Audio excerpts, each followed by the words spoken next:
আমি কুষ্টিয়ার ছেলে। ছোটবেলা থেকে আমি বড় হয়েছি কুষ্টিয়াতে। আমার শৈশব, কৈশোর সবকিছু কুষ্টিয়াতে কেটেছে। এই কুষ্টিয়াতে দেখার মতো অনেক কিছু আছে। আপনি যাবেন, কুষ্টিয়াতে গেলে আপনার ভালো লাগবে। তবে কুষ্টিয়াতে আপনি কেন যাবেন এবং এই কুষ্টিয়াতে কি আছে আজকে আমি আপনাদের সাথে সেটা নিয়েই আলোচনা করব। কুষ্টিয়াতে আছে লালন শাহের আখড়া। লালন শাহের মাজার কুমারখালী উপজেলার সেউরিয়া গ্রামে অবস্থিত। এটি বাউল সম্রাট লালন শাহের স্মৃতি বিজড়িত একটি স্থান। প্রতি বছর এখানে লালন উৎসব বা লালন মেলা অনুষ্ঠিত হয়, যা লালন ভক্তদের জন্য একটি গুরুত্বপূর্ণ সম্মেলন। অসংখ্য ভক্ত এবং পর্যটক এই মাজারে সমবেত হয়।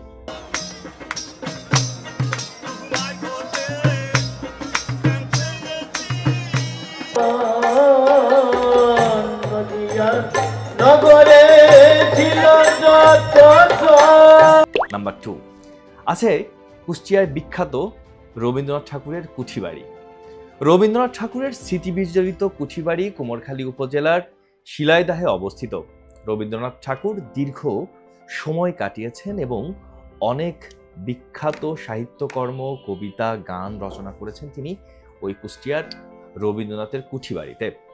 বর্তমান সময়ে এটি একটি জাদুঘর হিসেবে সংরক্ষিত এবং পর্যটকদের জন্য উন্মুক্ত করে দেওয়া হয়েছে।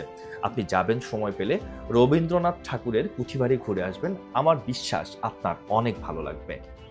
নাম্বার 3 আছে কুষ্টিয়ার মীর মোশাররফ হোসেনের বাড়ি।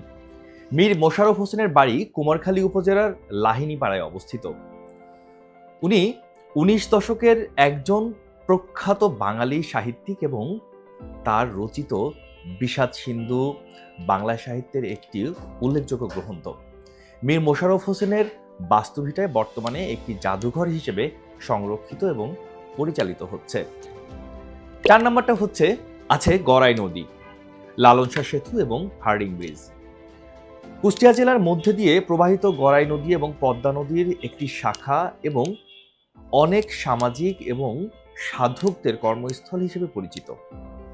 অন্যদিকে লালন শাহ সেতু এবং হার্ডিং ব্রিজ এই দুটি সেতু স্থাপত্য নিদর্শন হিসেবে পরিচিতি এবং কুষ্টিয়ার যাতায়াত ব্যবস্থাকে অনেক সহজ করে তুলেছে এই সেতুগুলো।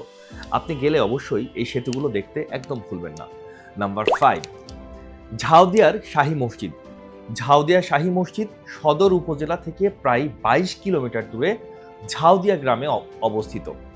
এটি মুঘল আমলদের স্থাপত্য শৈলীর একটির উল্লেখযোগ্য নিদর্শন এবং ঐতিহাসিক ও ধর্মীয় গুরুত্ব বহন করে। এটি ইসলামী বিশ্ববিদ্যালয়ের ঠিক পেছনের দিকে। এটার পাশে একটা আস্তানগর নামে একটা গ্রাম আছে, গ্রামটা অনেক সুন্দর। আপনারা চাইলে পুরা ঝাউদিয়াটা ঘুরে দেখে আসতে পারেন, অবশ্যই আপনাদের ভালো লাগবে। এবং সুযোগ পেলে অবশ্যই আপনারা কুষ্টিয়াতে এই 5টি জায়গাতে ঘুরে আসবেন। ধন্যবাদ সবাইকে।